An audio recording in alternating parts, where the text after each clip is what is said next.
You might have noticed I've been gone for about 2 weeks, but I was battling a stomach infection.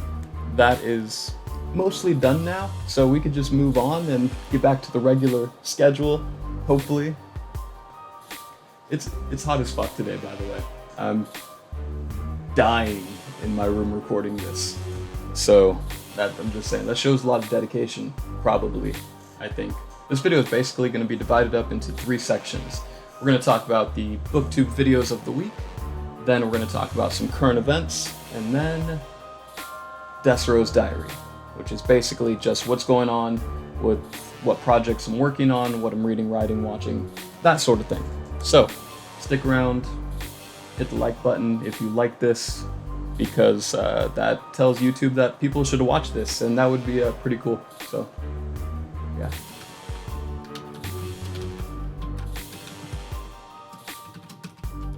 First up, we have Overly Average Ben, and his video is called How Reading The Way of Kings for the First Time Feels.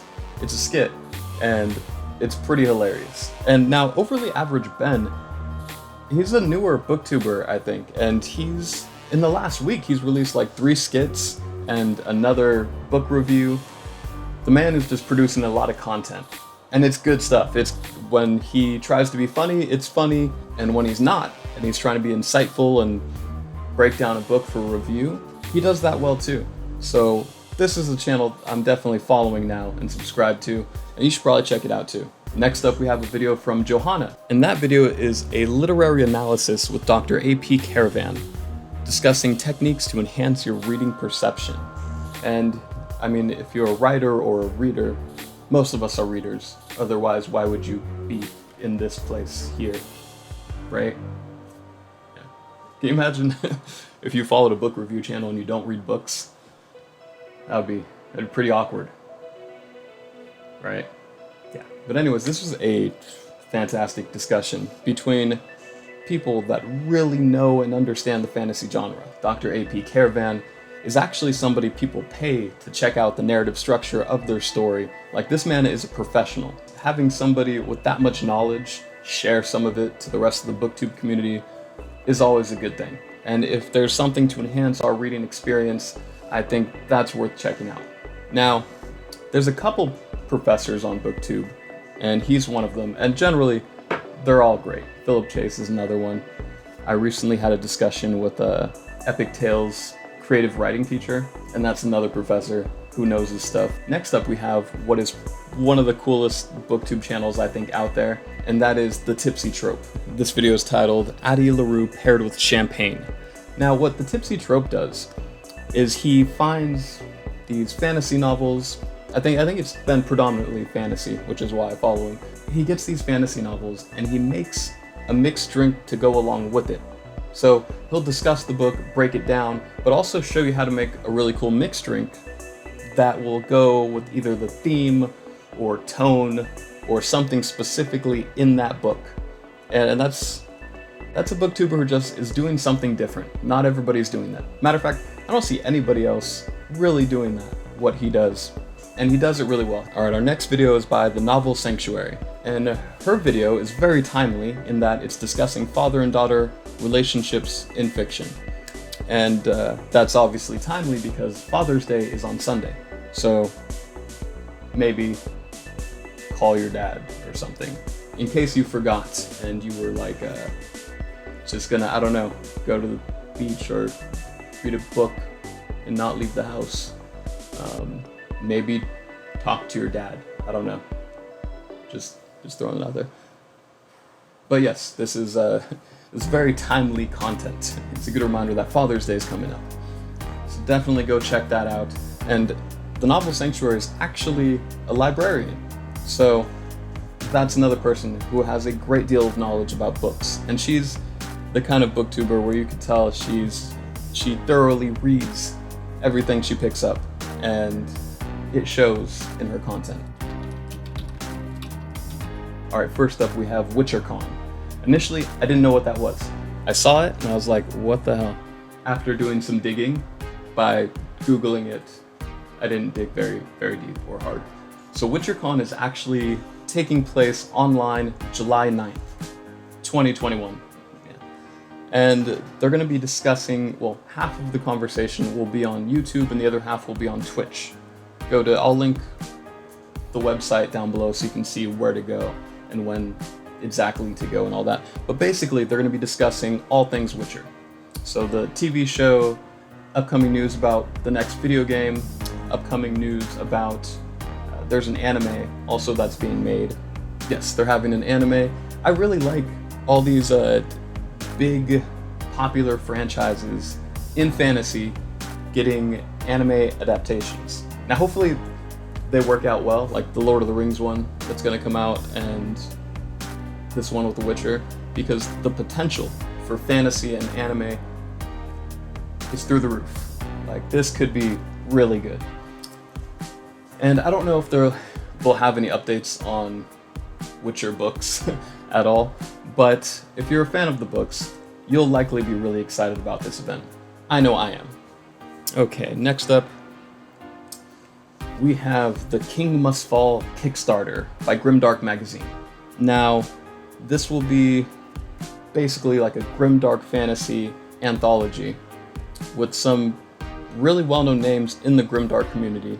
We have Anna Smith-Spark, we have Michael Fletcher, Adrian Tchaikovsky. I don't know if I said that right. We have all these talented writers coming together, doing this Kickstarter, and if you donate, I'll link down below. If you guys want to donate, support that project, that would be awesome. So they're going to have special editions. They're going to have leather-bound, signed, and lettered editions. And the more money they make, the more illustrations are going into this book. So if you're already going to pick it up, you might want to check that out and go donate so we can get more illustrations. That would be cool, I think. All right. And then we have the Elden Ring, which is a project by George R.R. Martin and, I'm about to butcher his name, so I'm sorry, Hidetaka Miyazaki. And Miyazaki is somebody who is behind creating Dark Souls, and back in the day, Armored Core, which I actually didn't know. And if you played Armored Core back in the day, those games were so addicting and fun. But also, the Dark Souls games are great, and that feels nice and grim. Dark Souls is totally like the grimdark fantasy video game, right? And then you have George R.R. Martin working on this project, so it's like, imagine like Bloodborne or Dark Souls with a George R.R. Martin story. Like, you're getting that combination in the Elden Ring, which comes out in January of 2022. Now, I'm hyped for it. I will link the trailer below. Maybe you'll enjoy it too. But this brought up a bigger issue. And, you know, I understand a lot of fans are frustrated with George R. R. Martin and how long he's taken to come out with more books, and everybody wants the Winds of Winter. I get it. I understand. You're frustrated. I want it too. But man, anytime there's news about George R. R. Martin and you try to talk about it, there's always people who are like, well, great. It's not the Winds of Winter. That's disgusting. I don't want that. It's not Winds of Winter. And it's like, George R. R. Martin is one of the best writers of our time. And he's gonna make other stuff besides Game of Thrones. And I personally will enjoy that. Maybe you can't get over that Winds of Winter is not out, and that's fine. You're frustrated. But man, maybe you should just take a breath, relax a little. Maybe that book never comes out. Maybe it comes out tomorrow, maybe it comes out a year from now. Who knows? But in the meantime, just enjoy what's out there and relax. Just relax a bit. All right?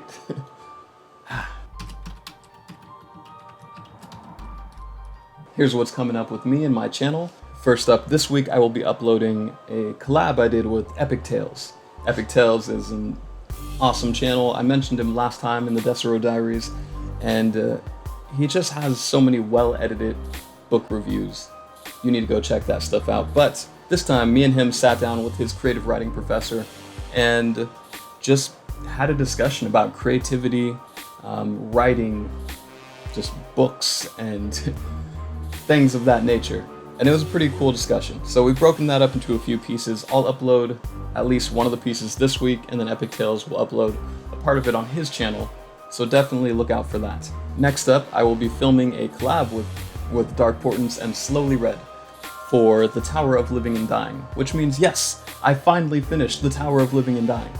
which is great. I've had a terrible reading month, and I've been it's just been a bad month. There's been a lot of bad crap going on that's been super distracting, like my stomach, and not being able to drink caffeine and all that crap, like having a stomach infection. But I feel like I'm getting over that stuff, and I can pick up the pace with everything that I'm doing, so that should be great. So I'm looking forward to that. And then next up, the House of Dragons crew, which is basically a group of my BookTube friends. Raul reads, Pablo Suarez, the Maza BookTuber, and Daniel from the Iron Ring of Books. We just have a little group chat, book gang, book crew, gathering of humans. And we've been buddy reading The Shadow of the Gods. And we finished it. So that's another one I finished. Knocking 2 out recently, so I'm on a streak. I have a good rhythm going. Hopefully I can keep that up. We're gonna be going live this Thursday, the 24th. I will put the time down there because I think it's gonna be at 2 p.m. Pacific time. But I definitely will put the details down below. And then finally, I think the most exciting news for me this week, recently, Page Nomad, aka Cam Wolf, who's like an OG booktuber, author tuber, he was one of the first. Many years ago, I found his channel, and that inspired me to eventually create my own. And he's putting together a horror anthology that's going to come out sometime before October, probably the middle of September, hopefully. And he was, put a call out to content creators who are also writers, and I was like, oh, that's me. I do that. I applied, and I was one of the people he picked to join in on this anthology. I'm not sure who else is going to be on this. Once I find out, I will definitely let you guys know. But I'm going to be writing a short story for this. It's not the short story that I've been working on that I've kind of showed you guys. That's just something separate. But I am super hyped to be writing this, and that means I will have something published for sure before October this year. Now, ultimately, there's 4 things I want to publish, but I will at least for sure have one. So keep your eyes open for that. I will update you guys with any new information. And that's it. Have a good week, guys, and see you later.